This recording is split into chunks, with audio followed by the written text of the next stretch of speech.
WTC final లోపల south Africa చతికిలబడిపోయింది. 134 రన్స్కి all out అయిపోయింది. మీరు చూడండి, ప్యాట్ కమిన్స్ ని అబ్జర్వ్ చేయండి. ఒక కెప్టెన్ గా, ఒక బౌలర్ గా ఎంత కృషి చేస్తాడో. జస్ట్ అబ్జర్వ్, 18.1 ఓవర్స్ వేసి 28 రన్స్ మాత్రమే ఇచ్చి 6 వికెట్ తీశాడు. సో మిగతా బౌలర్లు స్టార్క్ 13, అలాగే హెజిల్వుడ్ 15 ఓవర్లు వేశారు. నాథన్ లయన్ కేవలం 8 ఓవర్లు వేశాడు. అంటే అబ్జర్వ్ చేయండి, ఒక కెప్టెన్ గా అతను ఎంత తప్పిస్తున్నాడో.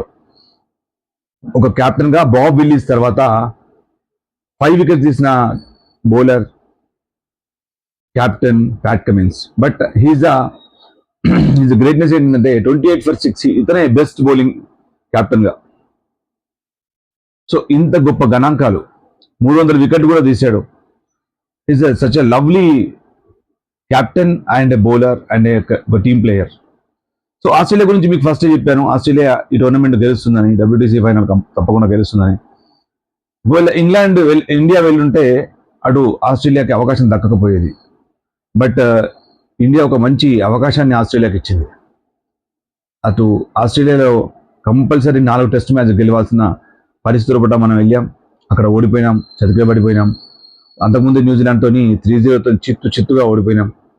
సో అయినా మనకి ఏంటంటే, మనం క్రికెట్ ప్రేమికులం ఇండియా మొత్తం. సో చూస్తూనే ఉంటాం. బట్ WTC ఫైనల్ చూస్తున్నప్పుడు సౌత్ ఆఫ్రికా పేలవమైన ప్రదర్శన. అంటే బ్యాటింగ్లో బౌలర్లు అంత కష్టపడి, నిన్న ఇదే టైంకి బౌలర్లు బౌలింగ్ చేస్తున్నారు. సో మళ్ళీ ఒక రోజు తిరగక ముందే మళ్ళీ ఇప్పుడు బౌలింగ్ స్టార్ట్ చేశారు సౌత్ ఆఫ్రికాకు. అంటే ఎంత బ్యాటర్స్ ఎంత పూర్తిగా నిర్లక్ష్యంగా ఆడారు చూసారా. సో కనీసం ఒక 200 పరుగులు, కనీసం ఒక 10 పరుగుల ఆధిక్యాన్ని కూడా సంపాదించలేకపోయింది సౌత్ ఆఫ్రికా. ఒక బౌమా అంతకంటే గొప్పగా ఎవ్వరు కూడా ఆడలేకపోయినారు. బెడింగం అలాగే బౌమా ఇద్దరు మాత్రమే కొద్దిగా చెప్పుకునే స్కోర్ చేశారు. 134 రన్స్ ఆధిక్యాన్ని ఇచ్చారు ఆస్ట్రేలియాకి. మనం అప్పుడే చెప్పాం, ఆస్ట్రేలియాకి 212 అంటే అది 500 పరుగుల లాగా. సో ఆస్ట్రేలియా ఇప్పటికీ 138 రన్స్ లీడ్లో ఉంది. సో ఆస్ట్రేలియాని ఆపడం సౌత్ ఆఫ్రికా వల్ల కాదు. బట్ ఆస్ట్రేలియా ఇప్పుడు 4 వికెట్లు కోల్పోయింది. బట్ 4 వికెట్లు కోల్పోయినా తిరిగి మరి ఈ 4th ఇన్నింగ్స్ లోపల, మరి లార్డ్స్ లోపల చేస్తుందా? ఆస్ట్రేలియా అద్భుతమైన బౌలింగ్కి, ప్రపంచంలోనే ఇంత అద్భుతమైన బౌలింగ్ ఏ టీంకి లేదు. ముఖ్యంగా Mitchell Starc, Hazlewood, Nathan lion అందరు కూడా దాదాపుగా 300కు పైగా, నాథన్ లయన్ అయితే 500కు పైగా వికెట్లు తీశాడు. సో స్టార్క్ 300 దగ్గరలో ఉన్నాడు. ఈరోజే ప్యాట్ కమిన్స్ 300 వికెట్లు తీశాడు.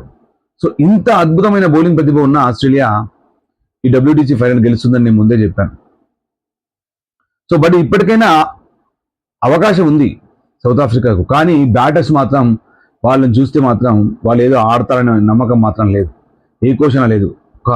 వాళ్ళ లోపల నిస్సత్తుగా కనిపిస్తుంది. ముఖ్యంగా బౌలింగ్ విషయానికి వస్తే ఎంగిడి కూడా చాలా చెత్తగా బౌలింగ్ చేశాడు మొదటి ఇన్నింగ్స్లో. ఇప్పుడు కూడా అంత గొప్పగా అతను బౌలింగ్ ఏం చేయట్లేదు. సెకండ్ ఇన్నింగ్స్లో విషయానికి వస్తే లుంగి ఎంగిడి ఒక వికెట్ మాత్రమే తీశాడు. బట్ పరుగులు మాత్రం ధారాళంగా ఇచ్చాడు. సో మరొక వికెట్ ఇప్పుడే మనం మాట్లాడుతుండగానే ఎంగిడి ఒక వికెట్ తీశాడు. మన మాట విన్నాడో ఏమో. సో అద్భుతంగా బౌలింగ్ చేసి మరొక LBW రూపంలో మరొక వికెట్ తీయడం జరిగింది. సో ఆస్ట్రేలియా 5వ వికెట్ కోల్పోయింది. అంటే ఇది 2వ రోజు. ఆల్రెడీ 2 ఇన్నింగ్స్లు అయిపోయాయి. 3వ ఇన్నింగ్స్లో హాఫ్ ఆఫ్ ద వికెట్స్ పడిపోయినాయి. సో ఈ సందర్భంలో ఎవరు గెలుస్తారా అని చెప్పడానికి, నాకైతే ఆస్ట్రేలియా గెలుస్తుందని, ఫేవరెట్ అవుతుందని నాకు తెలుసు. అంటే నేను ఊహిస్తున్నా.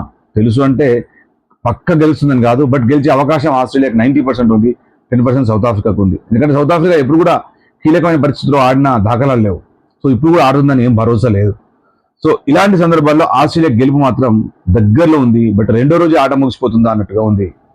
సో 3వ రోజుకి వెళ్తుందా లేదా అనేది అది ఆస్ట్రేలియా నిర్ణయించాలి. ఎందుకంటే ఆస్ట్రేలియా బ్యాటింగ్ ఈరోజు చేస్తే 3వ రోజుకి వెళ్తుంది.